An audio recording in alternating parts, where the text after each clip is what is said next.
یاد رہے، رضیت باللہ ربا وبالاسلام دینا وبمحمد رسولا صلی اللہ علیہ وسلم، یہ کیا ہے؟ یہ اللہ کے رب ہونے پر، اسلام کے دین ہونے پر اور رسول اللہ کے رسول ہونے پر رضامندی کے اعلان کے لیے تو اسلام نے سکھایا ہے۔ 12 ربیع الاول کو ایک بار کسی کی زبان سے یہ کلمہ نکلتا ہے، کبھی دیکھا آپ نے؟ نہیں۔ تو یہ اظہار خوشی کا اسلامی طریقہ تو ہر اذان کے بعد ہے، ہر اذان کے بعد ہے کہ روز اذان کے بعد آپ اعلان کرو کہ جس اللہ کی طرف سے یہ پکار ہوئی ہے میں اس کے رب ہونے پر راضی ہوں، ٹھیک ہے؟ جس دین نے یہ طریقہ متعین کیا ہے میں اس اسلام پر راضی ہوں، اور جس رسول نے یہ طریقہ سکھایا ہے میں اس کے رسول ہونے پر راضی ہوں۔ اور اس کے بعد فوراً کدھر چلیں آپ؟ کدھر چلیں؟ مسجد کی طرف۔ بات سمجھ رہے ہیں؟ تو سال بھر، زندگی بھر اذان کے بعد کوئی اللہ کے رب ہونے پر، رسول کے رسول ہونے پر اور اسلام کے دین ہونے پر رضامندی کا اعلان کر رہا ہے، مسجد کی طرف جا رہا ہے؟ نہیں۔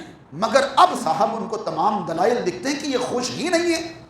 بھائی جو شخص اذان کی آواز سن کر مسجد کی طرف نہ جائے وہ رسول اللہ کے رسول ہونے پر خوش ہے، یہ کہتے ہوئے شرم نہیں آتی؟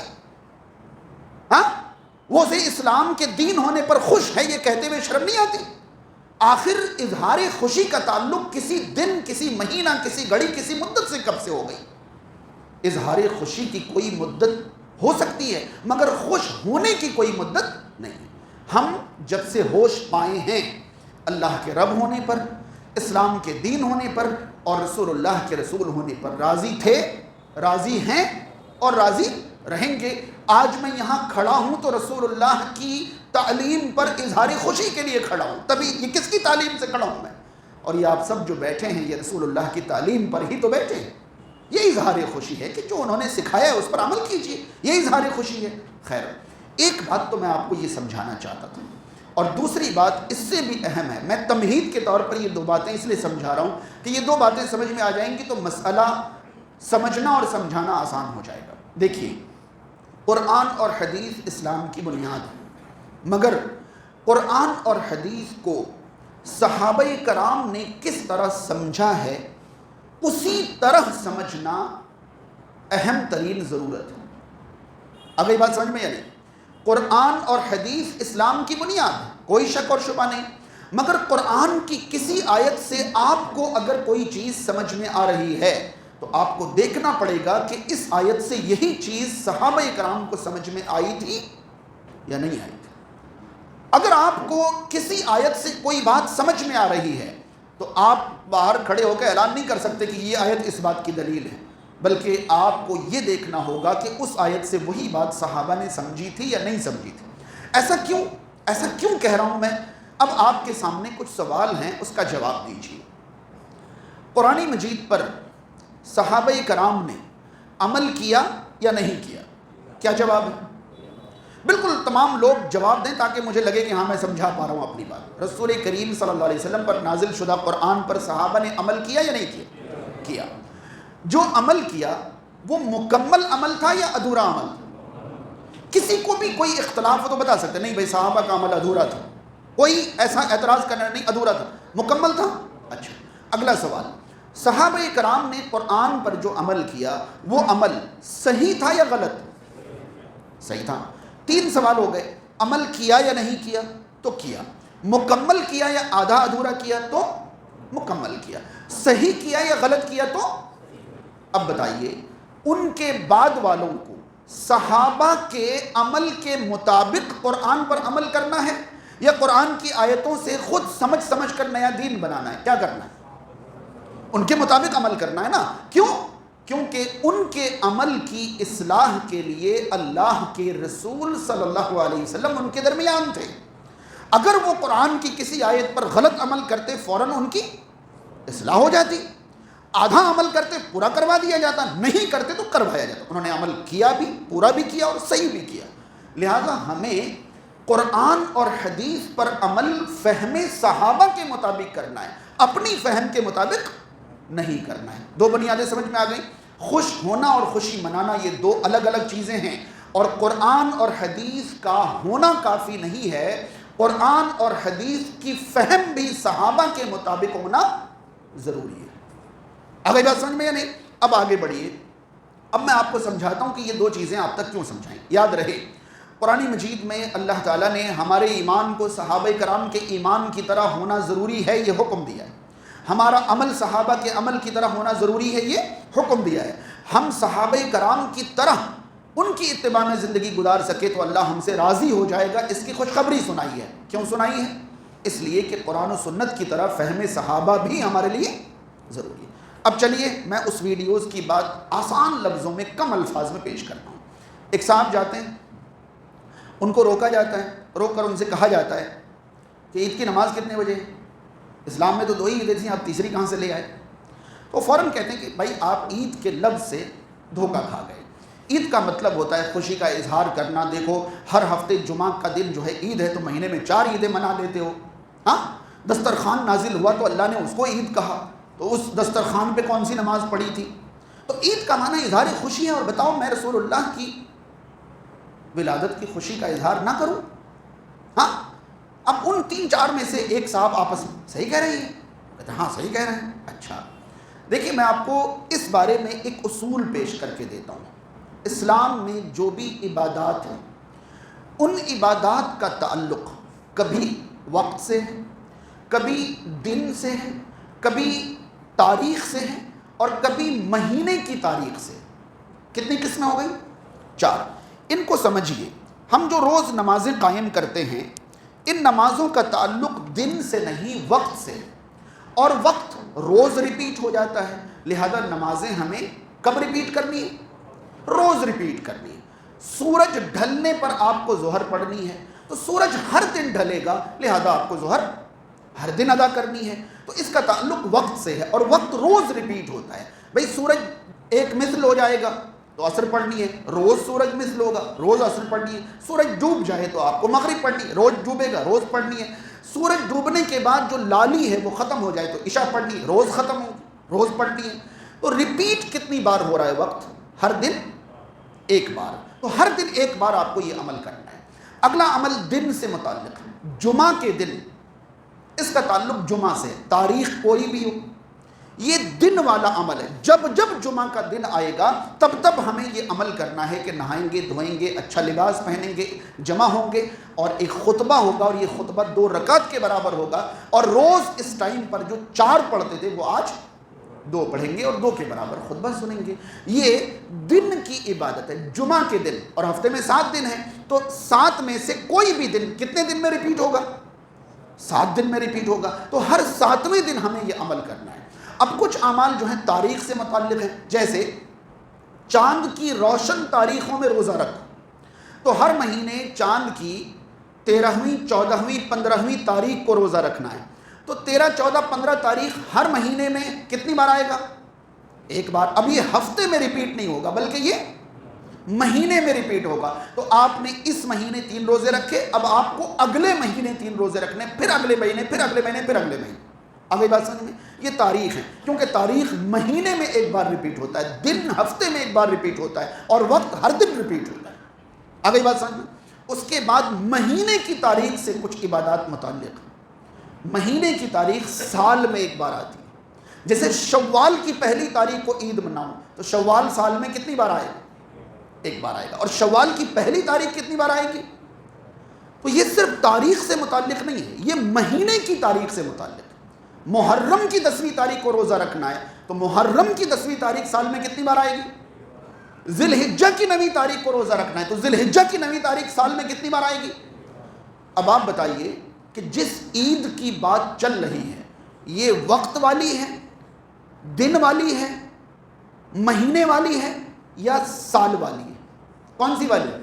تو سال والی دلیل پیش کریں نا کہ سال والی 3 عیدیں کہاں سے آ گئی. نہیں آئی بات سمجھ؟ آپ ہفتے والی دلیل کو سال والی پر کیوں فٹ کر رہے ہیں؟ ظاہر سی بات ہے یہ سمجھانے کے لیے کہ بھئی عید تو کچھ بھی ہو سکتی ہے, کچھ بھی نہیں ہو سکتی ہے. جسے شریعت نے کہا ہے وہی ہو سکتی نا.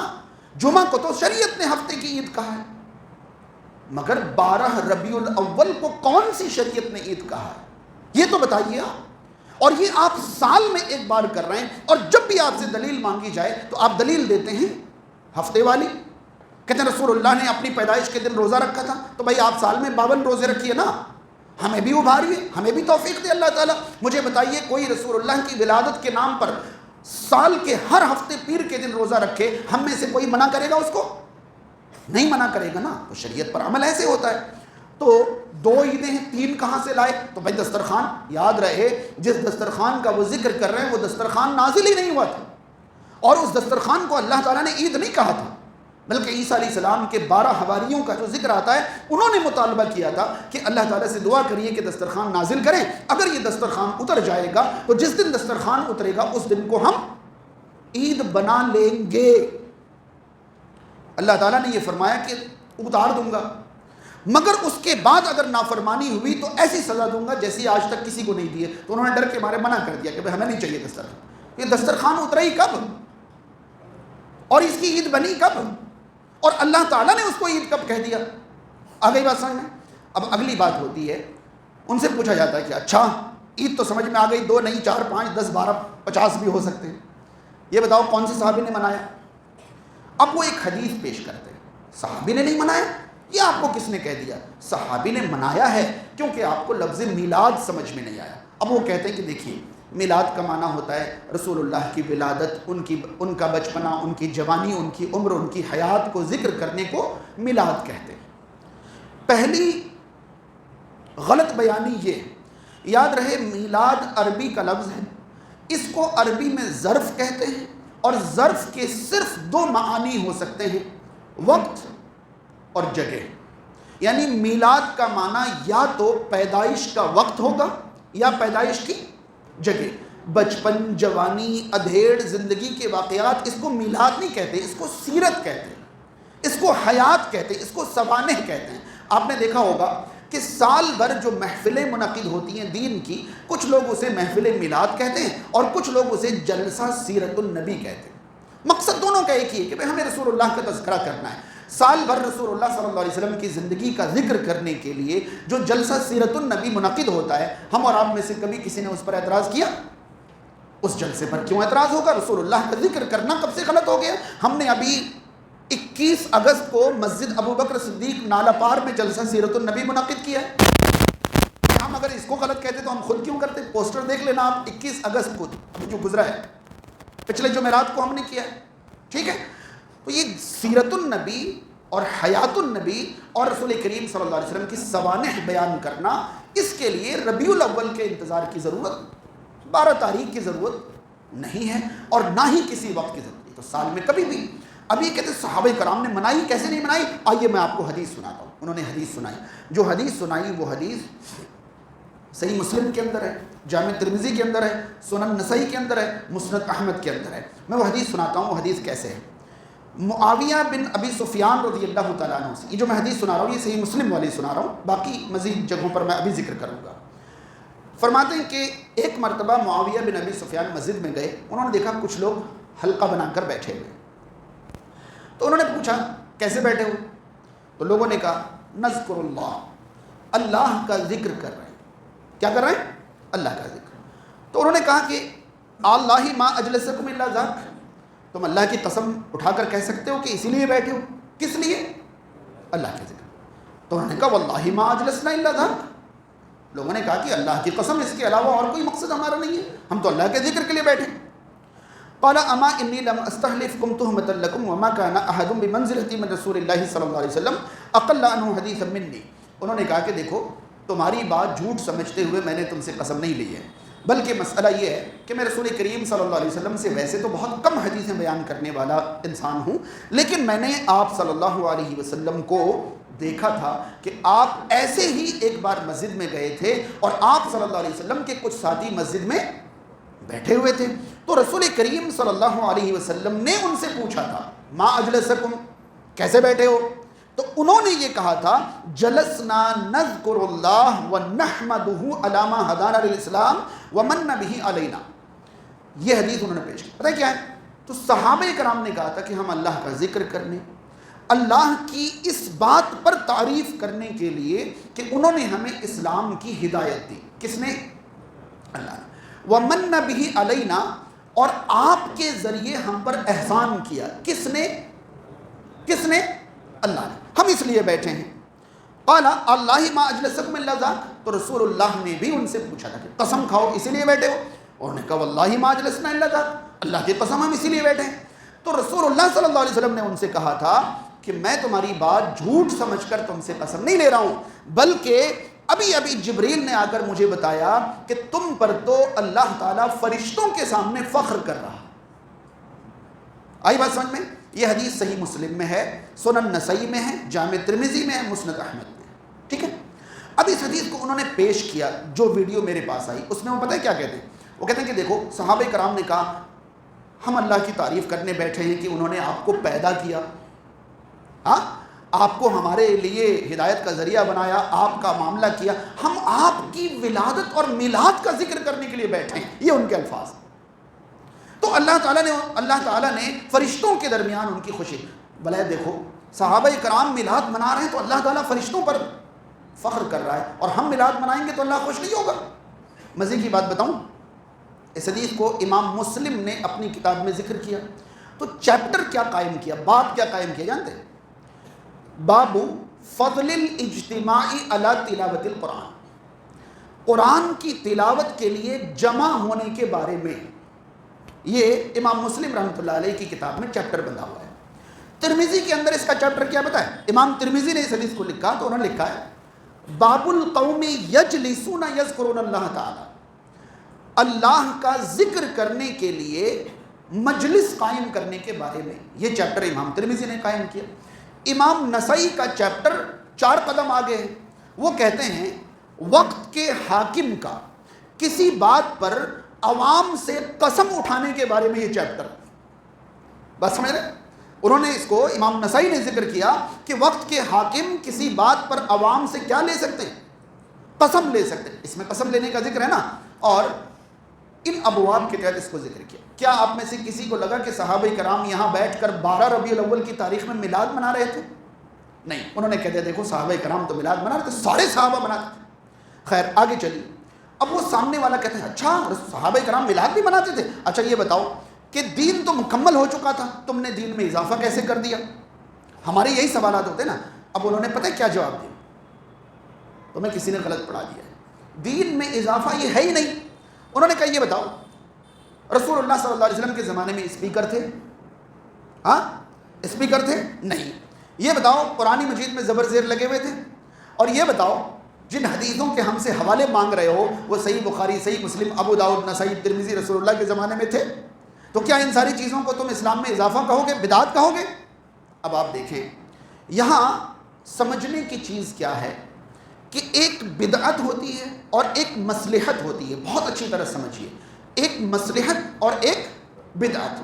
بدعت کا معنی ہوتا ہے کوئی ایسا عمل ایجاد کرنا جو عمل رسول اللہ صلی اللہ علیہ وسلم کے زمانے میں نہ ہو اور اسے کار ثواب سمجھ لینا. اسے کیونکہ کار ثواب نہیں سمجھیں تو وہ بدعت کے دائرے میں شرعی طور پر نہیں آتا. تو ثواب سمجھ کر کوئی ایسا عمل ایجاد کرنا جو عمل رسول اللہ کے زمانے میں نہ ہو, یہ کیا ہے؟ بدعت. اور مصلحت کیا ہے؟ رسول اللہ صلی اللہ علیہ وسلم کے زمانے میں موجود عمل, فرق سمجھیں, رسول اللہ صلی اللہ علیہ وسلم کے زمانے میں موجود عمل زمانے کی تبدیلی کے اعتبار سے کوئی تقاضا کرے, کوئی ڈیمانڈ کرے تو وہ ڈیمانڈنگ تبدیلی جو ہے وہ مصلحت ہوتی ہے. آگئی بات سمجھ میں؟ یعنی بدعت میں عمل ایجاد ہوتا ہے, مصلحت میں عمل ایجاد نہیں ہوتا. بات سمجھ رہے ہیں؟ جیسے انہوں نے جو مثالیں دی میں وہی باتیں آپ تک پہنچا رہا ہوں. اسپیکر ہوتے تھے آپ صلی اللہ علیہ وسلم کے زمانے میں, یہ بتائیے کہ مسجد میں اسپیکر کا استعمال کر کے جو چیزیں ہو رہی ہیں وہ چیزیں رسول اللہ کے زمانے میں ہوتی تھی یا نہیں ہوتی تھی؟ ہاں, یعنی مسجد میں اسپیکر پر کیا دیا جاتا ہے؟ اذان. تو اذان آپ صلی اللہ علیہ وسلم کے زمانے میں ہوتی تھی یا نہیں؟ عمل ایجاد ہوا؟ عمل ایجاد ہوا نہیں, بلکہ ٹیکنالوجی کے اضافے سے اذان لوگوں تک پہنچانے کے مقصد میں آسانی پیدا ہوئی تو حالات نے یہ تقاضا کیے کہ اب انسانی گلے میں وہ بات نہیں رہ گئی جو اس ٹیکنالوجی میں ہے, مگر مقصد وہی حاصل کرنا ہے جو رسول اللہ صلی اللہ علیہ وسلم نے بتائے تھے. یا اسپیکر میں یہاں کچھ اور ہونے لگا, عمل ایجاد ہوا نہیں ہوا. ٹھیک ہے. اب اسپیکر میں خطبہ ہو رہا ہے, یہ خطبہ رسول اللہ کے زمانے میں ہوتا تھا یا نہیں؟ اسپیکر پر نماز ہو رہی ہے, رسول اللہ کے زمانے میں نماز ہوتی تھی یا نہیں؟ تو اذان, خطبہ, نماز یہ عمل ہے, اس میں تبدیلی واقع نہیں ہوئی. کل کو کوئی یہ کہہ سکتا ہے کہ یہ ماربل, یہ سوئچ, یہ پنکھا, یہ اے سی, یہ فلاں اور یہ فلاں, ان میں سے کوئی بھی چیز عمل ہے یا ذریعہ عمل؟ ہاں یہ بتائیے کہ جب رسول اللہ کے زمانے میں مسجد کچی تھی, کنکر والی زمین تھی, تب اس مسجد میں عمل کیا ہوتا تھا؟ ہاں, اور اب ماربل لگانے کے بعد عمل کیا ہو رہا ہے؟ تو عمل بدلا. تو آپ دلیل کیا دے رہے ہو؟ عمل ایجاد کر کے آپ مصلحت کی دلیل دے رہے ہو. آپ نے پورا ایک عمل, یہ عمل کہاں تھا؟ 12 ربیع الاول کو صحابہ کرام کیا کرتے تھے؟ آپ ہمیں اس تاریخ پر بتائیے کہ اس تاریخ پر صحابہ کیا کرتے تھے. اعراب قرآن مجید میں زیر زبر, قرآن مجید میں زیر زبر لگانے سے رسول اللہ صلی اللہ علیہ وسلم کے زمانے میں جو قرآن تھا وہی باقی رہا یا بدل گیا؟ اسی طرح پڑھا جا رہا ہے یا بدل کے پڑھا جا رہا ہے؟ تو عمل بدلا عمل. اب اس زمانے میں چمڑوں میں لکھا ہوا تھا, پتوں میں لکھا ہوا تھا, اب پیپروں میں لکھ دیا گیا. تو ذریعہ بدلا. عمل, بدعت اور مصلحت میں فرق سمجھیے کہ مصلحت وقت کے تقاضے کے ساتھ بدلتے رہیں گے مگر عمل نہیں بدلے گا, اور بدعت کہتے ہیں عمل بدلنے کو, ایسا عمل ایجاد کرنا جو عمل ہی نہیں تھا. فرق سمجھ میں آ رہا ہے؟ اور یہ ہمیشہ مصلحت کی مثالیں دے کر ثابت کیا کرتے ہیں؟ بدعت ثابت کرتے ہیں کہ قرآن جمع نہیں تھا, جمع کیسے کر لی؟ ایسے کیسے جمع نہیں تھا؟ قرآن کے حافظ رسول اللہ کے زمانے میں موجود تھے یا نہیں؟ آپ یہ کہیے نا کہ قرآن کتابوں میں جمع نہیں تھا, سینوں میں. تو جمع قرآن تو پہلے سے موجود تھا نا, بس اس کا ذریعہ بدل گیا کہ صدر میں تھا اب کتاب میں آ گیا, کاغذوں میں جمع کر دیا گیا, ورنہ جمع قرآن کا عمل نیا نہیں ہے. فرق سمجھ میں آیا؟ بدعت اور مصلحت میں فرق یہ ہے کہ مصلحت میں اسی عمل کو زمانے کے اعتبار سے اپڈیٹ کیا جاتا ہے. سمجھ پا رہے ہیں؟ کبھی پنکھے نہیں ہوتے تھے, مسجد میں پنکھے لگے, اس سے ایڈوانس زمانہ آیا کولر لگ گئے, اس سے ایڈوانس زمانہ اے سی لگے, اب اے سی سے آگے بھی پلانٹ اے سی ایسے لگیں گے کہ آپ کو دکھائی کچھ نہیں دے گا, بس ٹھنڈک رہے گی. یہ سب زمانے کے اعتبار سے مصلحت میں تبدیلی ہے, عمل میں تبدیلی. مسجد میں پنکھا ہو یا اے سی, آ کے لوگ کریں گے کیا؟ وہی کریں گے جو رسول اللہ کے زمانے سے عمل ہوتا ہے, عمل میں کوئی تبدیلی نہیں آئے گی. اس کے بعد انہوں نے بتایا کہ ایسا ہے, آپ نے غلط سمجھا ہے. مسئلہ یہ ہے کہ جو چیز منع نہیں ہے وہ جائز ہے, جو چیز منع نہیں ہے وہ, اور عید میلاد النبی سے منع نہیں ہے. تو سامنے والا کہتا اچھا ٹھیک ہے, پھر نماز میں 3 سجدے کر کے دکھاؤ, اور نہیں کرتے تو منع کہاں ہے دکھاؤ. ارے بے وقوف, نماز میں جو سجدے ہیں وہ فرض ہیں, اور ہم جو عید میلاد النبی کر رہے ہیں کوئی فرض واجب سنت تھوڑی نہیں, یہ تو مستحب ہے. تو آپ مستحب کے لیے فرض کی دلیل کیوں دے رہے ہو؟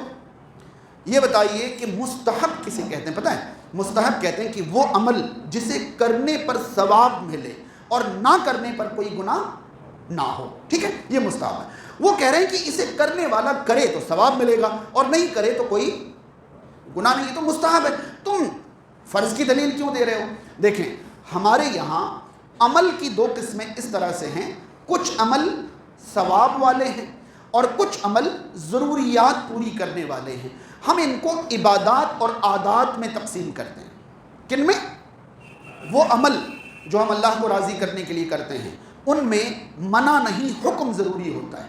اور جو عمل ہم عادات کے طور پر کرتے ہیں اللہ کو راضی کرنے کے لیے نہیں, اپنی ضروریات پوری کرنے کے لیے, ان میں ہم حکم کا ہونا ضروری نہیں سمجھتے. منع نہیں ہے تو عادات میں آپ کچھ بھی کر سکتے ہیں, مگر یہ فارمولہ عبادات کا نہیں ہے, کیونکہ قرآن نے عبادات کے بارے میں یہ کہا ہے کہ تم اس طرح عبادت کرو جس طرح اللہ نے تمہیں, فَاذْكُرُوا اللَّهَ كَمَا عَلَّمَكُمْ, سورہ بقرہ کی 238 پڑھیے, آپ اللہ کا ذکر اس طرح کریں جس طرح اللہ نے آپ کو. مگر جب عادات کی باری آتی ہے نا تو اللہ تعالیٰ یہ کہتا ہے کہ فلاں فلاں فلاں رشتے تم پر نکاح کے لیے حرام ہیں اور اس کے علاوہ سب حلال ہے. کون حلال ہے یہ نہیں بتاتا, کون حرام ہے صرف یہ بتا دیا جاتا ہے. تو منع کی دلیل عادات میں ہوتی ہے, عبادات میں نہیں, اور آپ اسے عبادات نہیں سمجھتے تو مستحب کیسے کہہ دیتے؟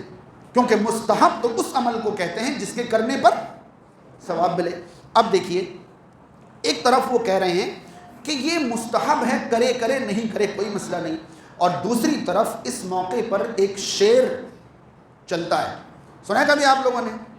نثار تیری چہل پہل پر ہزاروں عیدیں ربیع الاول، سوائے ابلیس کے جہاں میں سبھی تو خوشیاں منا رہے ہیں.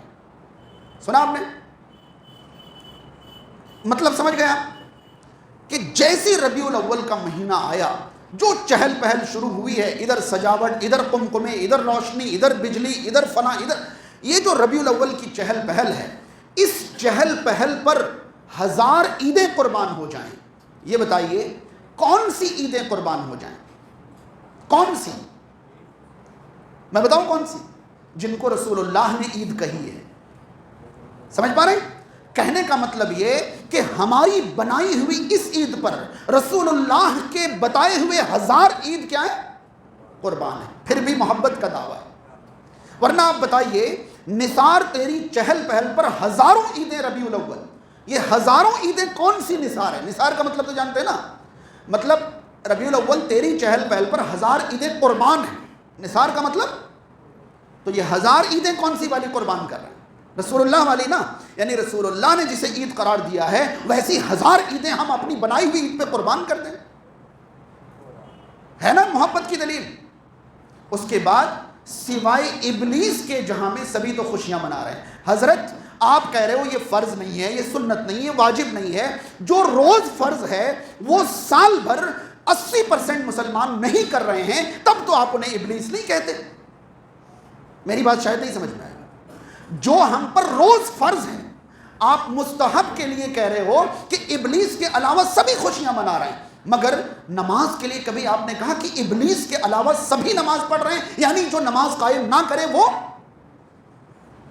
ایک طرف آپ کہتے ہو یہ صرف مستحب ہے اور دوسری طرف آپ کہتے ہو جو یہ نہ کرے وہ ابلیس ہے. تو بھائی ابلیس مستحب چھوڑنے کی وجہ سے ابلیس ہوا تھا کیا؟ ہاں آپ کو پتہ ہے یہ سفید لباس مستحب ہے اور مخصوص کلر کے علاوہ سارے کلر جائز ہیں. تو جتنے لوگوں نے یہاں سفید نہیں پہنے سب ابلیس ہیں؟ ہاں مجھ سے دلیل لیجئے کہ سفید کپڑا مستحب ہے، شریعت میں اس کی دلیل موجود ہے کہ سفید لباس پسندیدہ ہے، لہٰذا میت کو بھی اسی میں دفن کیا کرو. مگر کوئی کسی بھی کلر کا کپڑا پہنے، گیروا کلر نہ ہو اور پیور سرخ نہ ہو تو وہ کیا ہے؟ جائز ہے. ٹھیک ہے.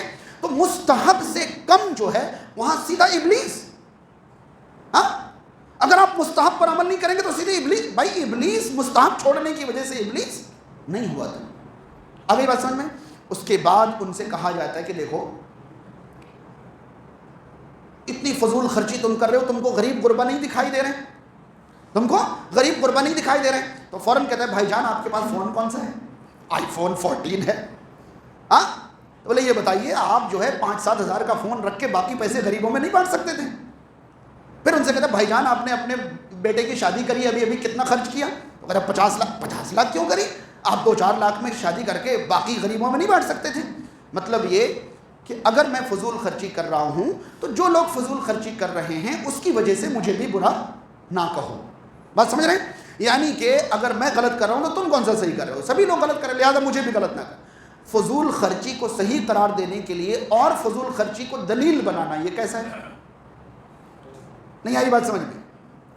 اگر کوئی شخص کہیں بھی فضول خرچی کر رہا ہے تو وہ سیم ہے. مسئلہ یہ ہے کہ رسول اللہ صلی اللہ علیہ وسلم سے محبت کے نام پر آپ یہ جو کر رہے ہیں، ہمارے سامنے 2 سوال ہیں. یاد رہے 8 چیزیں نہیں آ پائی اور وقت بھی اجازت نہیں دے رہی کہ آگے بڑھیں. آپ سمجھ گئے ہوں گے کہ کس طرح سے اس کو ثابت کرنے کی کوشش کی جا رہی ہے یا کی جاتی ہے اور اصل میں مسائل کیا ہیں. دیکھیں محبت میں ہمیں کوئی اختلاف نہیں ہے. جو رسول اللہ سے محبت نہ کرے وہ اسلام میں داخل اور شامل نہیں ہے. یہ تو بات واضح ہے. اظہار محبت سے ہمیں اعتراض ہے. کس سے؟ اظہار محبت سے بھی نہیں، اظہار محبت کے طریقے سے اعتراض کیوں ہے؟ اگر اظہار محبت کا یہ طریقہ جو آپ نے اپنایا ہوا ہے یہ صحیح ہے تو ہمیں صحابہ کرام کی محبت پر شک ہونے لگ رہا ہے. اب آپ ہمیں یہ سمجھا دیجئے کہ صحابہ کرام کی رسول اللہ صلی اللہ علیہ وسلم سے محبت صحیح تھی یا غلط تھی؟ اگر صحیح تھی تو انہوں نے 12 ربیع الاول کو 11 اور 13 ربیع الاول سے الگ نہیں گزارا ہے. جس طرح وہ 11 ربیع الاول گزارتے تھے اسی طرح 12 اور اسی طرح 13. اگر اظہار محبت کا یہ طریقہ ہی محبت کا اظہار صحیح طریقہ ہے تو صحابہ کرام کو تو محبت ہی نہیں تھی، کیونکہ وہ 12 ربیع الاول کو کچھ بھی نہیں کرتے تھے. اور اگر صحابہ کرام کی محبت صحیح تھی تو آپ کا یہ طریقہ غلط ہے. آپ فہم صحابہ کے مطابق قرآن و سنت پر عمل کرنے کی کوشش کریں، اور وہی دین سمجھنے، سمجھانے اور عمل کرنے کا صحیح طریقہ ہے. اللہ تعالیٰ ہم تمام کو اللہ اور اس کے رسول صلی اللہ علیہ وسلم کی تعلیمات کے مطابق زندگی گزارنے کی توفیق عطا فرمائے. اللہ تعالیٰ ہم تمام کو شریعت کی بنیادوں پر قائم رہتے ہوئے بدعات سے بچنے اور بچانے کی توفیق عطا فرمائے. اللہ تعالیٰ ہم تمام کو دین کے بارے میں غلط فہمی پیدا کرنے سے، غلط فہمی پھیلانے سے اور غلط فہمیوں میں آنے سے محفوظ رکھے. جو لوگ دین کے بارے میں غلط فہمیاں پھیلاتے ہیں یا پھیلا رہے ہیں، اللہ تعالیٰ ان کو دین کی صحیح سمجھ اور ہدایت نصیب فرمائے. اللہ تعالیٰ مسلمانوں کے درمیان اختلافات کو ختم کر دے. اللہ تعالیٰ مسلمانوں کے درمیان الفت و محبت پیدا فرمائے. اللہ تعالیٰ تمام مسلمانوں کو اللہ اور اس کے رسول صلی اللہ علیہ وسلم کی خالص فرما برداری پر اکٹھا کر دے اور جمع کر دے. سماج اور معاشرے میں جو بیمار ہیں اللہ تعالیٰ انہیں شفا عطا کریں، جو پریشان حال ہیں ان کی پریشانیاں دور ہوں، جو بھی دنیا سے جا چکے ہیں اللہ تعالیٰ ان کی مغفرت فرمائے، جو دنیا میں باقی ہیں اللہ تعالیٰ ان کو اللہ کی مرضی کی زندگی گزارنے کی توفیق عطا کرے. اقول قولی ھذا استغفر اللہ لی و لکم ولسائر المسلمین والحمد للہ رب العالمین.